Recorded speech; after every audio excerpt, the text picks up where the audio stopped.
Welcome to the Nonprofit Report, your update on nonprofit organizations, issues, and leaders. I'm your host, Mark Oppenheim. Today, we're discussing the work of the Young Invincibles, an organization dedicated to amplifying the voices of young people in the political process, with our special guest, Kristin McGuire, Executive Director of the Young Invincibles. Kristin, thank you so much for joining us.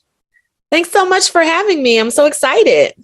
So I found this organization so interesting, and an organization after our own heart, because we are about civil society and not about political parties, not about party politics. It's really about helping people to live better lives, happier lives, life, liberty, and the pursuit of happiness. And it seems that as I look at how you are constructed and your board members who have served causes and leaders in red states and blue states from all sorts of political elements, you also are about the civil society aspects that affect young people. So you were founded 15 years ago. Talk a little bit about your founding and your sensibility surrounding these issues. Sure. So we're excited to be here today. And I think it's important when we think about how Young Invincibles was founded. And this is a great time to begin to reflect, because next year we celebrate our 15-year anniversary. So we were founded by a group of college students in the heat of the ACA, Obamacare healthcare debate. And really what it came down to is, should young people have access to health insurance under this new exchange that was coming out? And insurance companies began to call this group of young people under 35 years old young and invincible, and that we didn't access healthcare because we felt we were invincible. And what that led to was our founders saying, well, actually, young people have health issues as well. And we do have a dire need for access to healthcare. And that's how Young Invincibles was born. You are correct, we are a nonpartisan young adult organization. And we're really looking at the intersection of healthcare plus expanded issue areas of higher education, workforce and finance, and civic engagement, and how those issues work together and interplay to help create fulfilled lives for young people. What I say very often is we like to explore what it takes to build the American dream for this generation. How do you deal with the fact that in today's politics, people are characterizing others and then putting them into pigeonholes or branding them or creating an identity for them that they might not be creating for themselves, so that if you, for example, are interested in healthcare coverage, you could be branded as being partisan just because you're interested in healthcare coverage, right?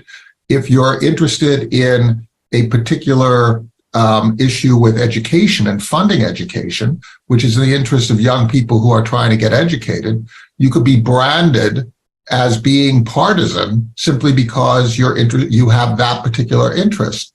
How do you deal with that idea of being branded by somebody else who is not one of the Young Invincibles, not one of your members, but then you get branded and then sidelined, right? The attempt is to create sort of well, you're with them, not with us, but that really takes away voice. How do you manage that? Sure. So as I stated before, we're heading into our 15th year. So we have lived through different administrations, right? And really what we try to drill in on is that these are American issues, and ensuring that we can shore up the basic foundation for young people is actually helping shoring up our country. If young people are healthy, we will have adults who will be healthy and have access to care. When we ensure that young people are well educated or trained for the next career, we are then solidifying our own nation's economy. So it's not partisan. It's really future-proofing our country, if you will. We need to ensure that our next generation of leaders have access to basic human rights like health and wellness, making sure they have food if they're in college, making sure that they're able to afford higher education, making sure they understand how and when to vote. And we can do those things without a partisan lens. These should be issues that are bipartisan, and in fact are. We work with elected officials from all political parties as long as they care about advancing the agenda of young adults and really our nation. So let's talk a little bit about that issue that you mentioned, the whole issue of the right to vote and access to the vote. And in particular, one of the things that we're seeing is some intent to reduce turnout among young folks in areas where there is a concentration of college students, right? Because the idea there is that it will tilt that particular region in a particular way. How do you deal with that kind of situation where you don't get drawn into this whole culture war, but you are also defending your rights as American voters? Absolutely. Young voters of today are our standard voters of tomorrow. And what we need to do is ensure that we are creating and curating that culture of civic engagement and voting from as early as possible. Some states you can pre-register to vote at 16, so you're ready to vote at 18. In other states, just ensuring that people know when the elections are as soon as they are 18. What we know is that young people have been voting and breaking records in every year since 2020. We have showed up to the polls in record numbers. And I think that's significant because if we have representative democracy, then we should want people voting for who represents them. That's not partisan. That is how our country was built. So I think as we continue to have more young people, being the most diverse generation that our nation has ever seen, we can't expect that our representatives will reflect that. And we shouldn't create barriers for young people to vote to stop that. We should uphold it. We should embrace it because that is why our democracy was founded. That's how it was founded. And we should continue to allow that to flourish. So we've been talking about things that are not particularly controversial in the eyes of young people. In other words, access to healthcare that is affordable, the right to vote. But there are also other issues that are far more fraught. So if you look at young people, there are people across the spectrum when it comes to things like women's reproductive health and the right to abortions. How do you deal with those kinds of situations where people might have different perspectives? Do you basically not make that part of your advocacy, or do you provide balanced advocacy? Do you take a particular side? How does that work? Sure. So actually, young people are involved in every step of our process through, we have a national survey of young adults. We have national and state advisory boards of young adults. And we also have a leadership development program called the Young Advocates Program. And also our staff is a majority of people under 35. So we really are in tune with young adult voice. And again, we do not consider reproductive rights to be a partisan issue. It is healthcare. And so as we continue to advocate for healthcare to be expanded, reproductive rights are included in our healthcare advocacy. And in terms of things like the deficits, I mean, one of the things that I'm really more sensitive about is that as I was going through my various stages in my 20s, 30s, 40s, and so on, I basically created the world along with my fellows that we have today, right? And our parents created this world. The world has got some real issues. The United States has some real issues where we have huge deficits. We're not necessarily funding them through our tax structure. We have global warming. There are other issues, wars, conflicts, and so on. And the thing that I'm really becoming much more sensitive to is that there's a generational tension in which the problems that I'm leaving behind are being foisted upon yourself and the young Invincibles. How do people see this? Are you all angry at those people who are? Which I guess would be justifiable, or how do you encounter the preceding generations who have left you with some real challenges to deal with? Sure. So I think that is the big moral question in our country. Every generation should be leaving our country and our planet in a little bit better shape than how we found it. That's my personal mantra. I would like to leave things a little better. And what we see here is, through laws that want to prevent people from accessing health care or being able to vote, that it almost seems like the clock is being rolled backwards in a sense. So I wouldn't say it's anger. It is more confusion as to why we aren't all on the same page, and why do we have a country where we can't see why it's important to center young people in policies, because young people will be the ones primarily impacted as adults. Well, plastics in our food, right? I mean, plastics in our food are there because of me, right? It's because of the fact that I blithely bought plastic stuff that was sold to me by people like me, and I ate it. I ate the food that it was, and then I threw the plastic away. Well, the plastic ends up going back into our food chain, and then nowadays I'm eating that plastic, and you'll be eating that plastic in our fish and in various other, and the various pollutants, these micro substances that have gotten into our food chain, right, in our bodies, right? Right. So how do we create the changes in the behaviors using the energy that the young Invincibles have, and the ideas that they have, and maybe the consciousness that you can raise in people like myself, so that I start behaving differently? How does that work? So there's this thing, I kind of call it like intergenerational approaches to policy, right? And so at Young Invincibles, one thing we're really great at is when we are able to educate and train young people on these issues, what we know is that very often they go back and talk to their parents, their grandparents, and we start to have these conversations. So even if you think about an issue that might be as simple as healthcare, we're now able to have young people be those spokespeople to kind of talk about why healthcare is important generationally, and why young people need to have access to expanded care. And so what I think will begin to happen, what has begun to happen actually, is that we're kind of shifting these long-held American narratives about what it means to be young, what kind of responsibilities young people have. An example that I think that you will most likely be able to identify with is that of the starving student, right? And how it was almost a badge of honor to go to college and not be able to afford food.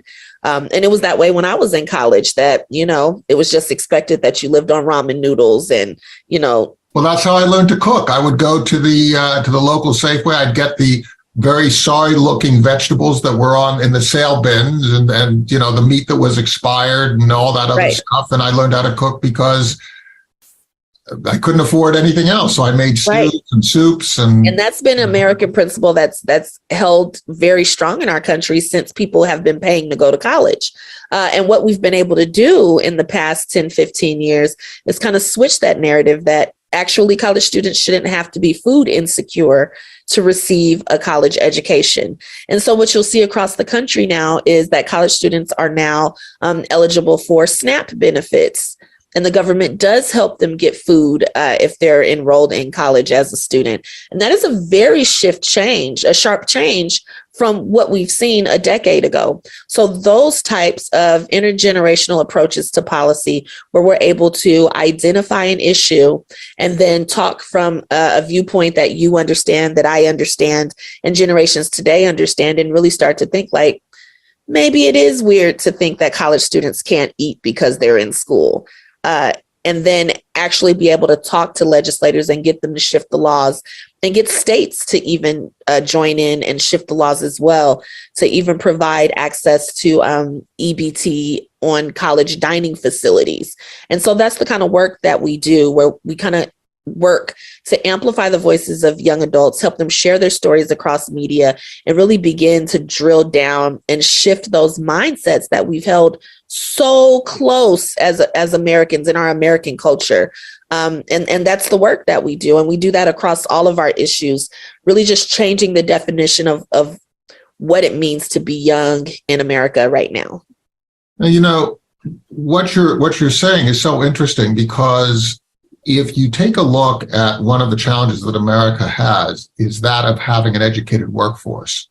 So if we make getting an education a little bit more easier, right? It's just like anything else, right? You make it a little bit easier, you make it a little bit cheaper, then more people can actually get an education, right? Or if you make, I don't know, buying a bicycle a little bit cheaper, more people can buy bicycles, right? It's simple market dynamics. Now, if we have more educated young people, we have more people we can hire, right? And all of a sudden, you end up releasing all this creativity that is locked away in people's minds because they haven't had any education to access it and to express it in a way that is commercially and economically useful to themselves. And all of a sudden, you end up with fewer people who need help, right? So what you're doing is you're making an investment in young people in a way that is actually an investment in the country. But what you're saying is that I might not actually be aware of this if I'm deprived of the voice of young people to advocate for themselves. So talk a little bit about the various advocacy issues that you think are at the top of your list. Is it still healthcare and those kinds of issues, or have these evolved over the last 15 years? So we've definitely evolved over the past 15 years, but healthcare is still one of our top priorities. We still have states in our country where folks don't have access to affordable healthcare. And that's not okay, because before we can work on anything, we need to ensure that we have a healthy citizenry. We can't talk about higher education if we don't have healthy people who are ready to embark on a higher education journey. So from healthcare, we now work on higher education, like I mentioned, workforce and finances, and civic engagement. So in our healthcare space, we're absolutely looking at expanding it in the states that that need to be expanded. And we're also looking at the addition of mental health care supports. Now more than ever, we really need to focus on the mental health care of our country, especially our young adults. Post-pandemic, anxiety is at an all-time high, and we need to ensure that we have supports in place to kind of, again, help young people. These are our next leaders, and we need to make sure that they have everything that they need. And we're looking at this as an intersection within higher education as well, because we know many young people can be served in the institutions of higher education. So ensuring that that there are basic needs provided there, that students are able to eat, that they have shelter, and also that they have the healthcare supports inclusive of mental health care. In our workforce, we're really looking at, you brought up our tax base, looking at, our tax codes, earned income tax credit, child tax credits, and how they impact young people. That's interesting. So you're looking at the tax code? That's really interesting. Absolutely. So Young Invincibles, we're policy research and advocacy. So we have really smart, wonky people who are checking things out, like why aren't young people eligible for earned income tax credits? And what kind of advocacy needs to happen there. So we actually just released a paper earlier this year. I think it was last month, actually, on earned income tax credit and young adults, as like a follow-up to our Financial Health of Young America, where we look at the finances of young people. This is our second time. We did it in 2017, and really look at this generation today and compare it to generations before us.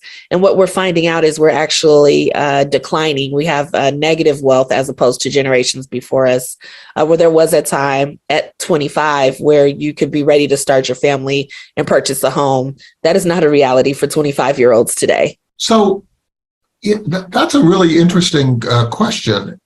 Is it true that proportionately young people pay a larger proportion of their income? I'm talking about people who are self-sufficient now. Right. Are they paying a larger proportion of their income into taxes than other age groups? I would have to check on that, but I would say off the top of my head, there are more young people now. So young people as a whole are paying more into a system because there are just simply more young people. On an individual basis, I would definitely have to have our workforce policy manager come give us all of the numbers. But I know that we do add a lot into our tax base to not be eligible for some of the cuts that older people are, and it's just because of age. It's really intriguing, because if what's going on right now with on average an aging population, right? An aging population, the older population cohorts are absorbing more resources because they're no longer earning an income, right? They're on pensions, they're in retirement, they're not capable of working. They need a lot of care. There's a lot of health care that's required. I'm wondering whether what is going on right now is we need to rebalance so that the middle of that age cohort has to bear more of the responsibility proportionately in preparation for their own aging out, because we're not going to end up having a situation where the young people can bear all these different costs.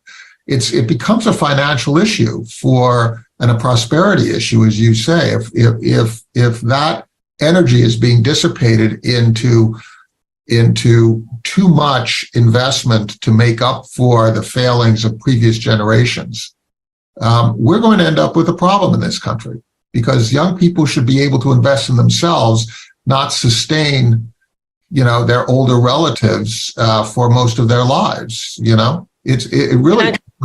And that's the plight of a lot of young adults. While the common myth or misconception is that, young people aren't moved. I'm sure you've heard they don't move out of their parents' homes. And but the true answer is that young people cannot move out. If they are privileged enough to have a family where they can still reside in that home, it's because they can't. We have a housing shortage, an affordability crisis. The wages aren't keeping up.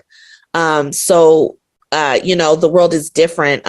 I can remember my grandfather, he worked at a sawmill in Alabama, and he used to tell my brothers and I, just get a good factory job or get a good government job, go get a job at the post office, not knowing that as I entered adulthood, it was a very real notion that we were going to lose our postal system, and there was no post office, right? So that economy, that America does not exist. That factory, get the government job, that doesn't exist for us. And that's why it's important to invest in what we do have, the economy that we do have, which is why higher education and apprenticeships are so important, because we have to have these specialized investments to ensure that we are preparing our future workforce for all of those reasons you mentioned, just to keep up with our country's economy, so that people can move out. Young people are delaying milestones that other generations before us have not had to delay.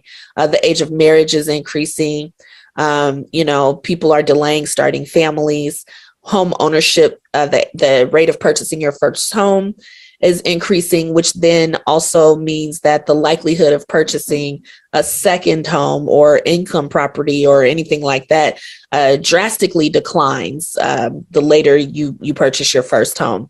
So I think these are all issues that we look at when we look at the financial health of young people, and looking for policy-based solutions to those issues. So if you were to give advice across generations, to my generation, right, to the preceding generation to mine, so the 40-somethings, the 60-somethings, and the 80-somethings, okay? What do we need to do to help you inform everyone across the generations, right? Young people in mid-career, people who are very senior in their career, and people who are retired. How do we need to change? How do I need to change, Kristin? Well, I would say first and foremost, I think what we need to focus on is that we're all in this together. And and that all of these issues impact us in different ways. Is it a matter of respect, of me respecting you? Absolutely. And getting out of your own head. I think if we hear, when I was young, like if a sentence begins to start with that, we're already in the wrong direction because the world is not the same. And I think if we can really just get down to that basic understanding of course, you didn't have skyrocketing student debt because the system was built in a way where you could go to college and work part-time and just pay cash for your tuition. That is no longer the case. That is actually very important. I had skyrocketing debt, and so did my wife. It took us, seriously, it took us, I think, 15 years each to. And even that's terrible, number one. But now it takes longer than 15 years to pay off your debt. So I think what we need to kind of think about is that the world is just not the same. Personal finances are not the same. And the ability to kind of create wealth and a fulfilled life for yourself, that dream for economic opportunity is just not the same. And if we can hone in on that and move forward from there, we can create a system where we understand, like, we're paying for Social Security now for folks who will need to utilize it, years before us. But what we expect is those same kinds of concessions. So while some older people may no longer have student debt, understanding that having almost $2 trillion in student debt across the country, that's $2 trillion that we're not able to put in other places, like for our own retirements, right? And once we start to think about the interconnectedness of us as a people and how these policy areas interact with us as different age groups, I think we can really move forward in a way that's best for our country. And, young people aren't anti anything. We want our country to work just as great for us as it did for previous generations. And that's really what Young Invincibles is getting at, that we deserve the right to have access to economic opportunity, and we have the right to be able to vote in a way that makes sense for us without barriers, and understanding that that has a different meaning because the world is different now. And, and things change, and that's okay. And when we become the older adults, guess what? There's going to be some Young Invincibles that are telling us, well, that doesn't work great for us, and we need you to be a little more flexible. And at that point, we'll have to listen. Reverend Cecil Williams talked to me about mutuality, right? And the whole idea is that this idea that the powerful doesn't have to listen to people who are less powerful because they finally achieved through age or through accomplishment or whatever a position of power. That is known as hubris, right? As soon as you stop listening and you have confidence in your own truth, so that you overshadow somebody else's truth, it's hubris, and you make mistakes. And what you're saying is we've got to just listen to each other. Absolutely. Got to make room. And you're making room, a little wedging yourself into this dialogue and making sure that those issues are being represented. Kristin McGuire, Executive Director of the Young Invincibles, thank you so much for sharing the work that you do. Please thank your people, your staff, your volunteers, your funders, absolutely, your board members. This has just been a great conversation. I've thoroughly enjoyed it, and I've been informed by it, and hopefully I've been changed by it. Thank you so much. Have an excellent day.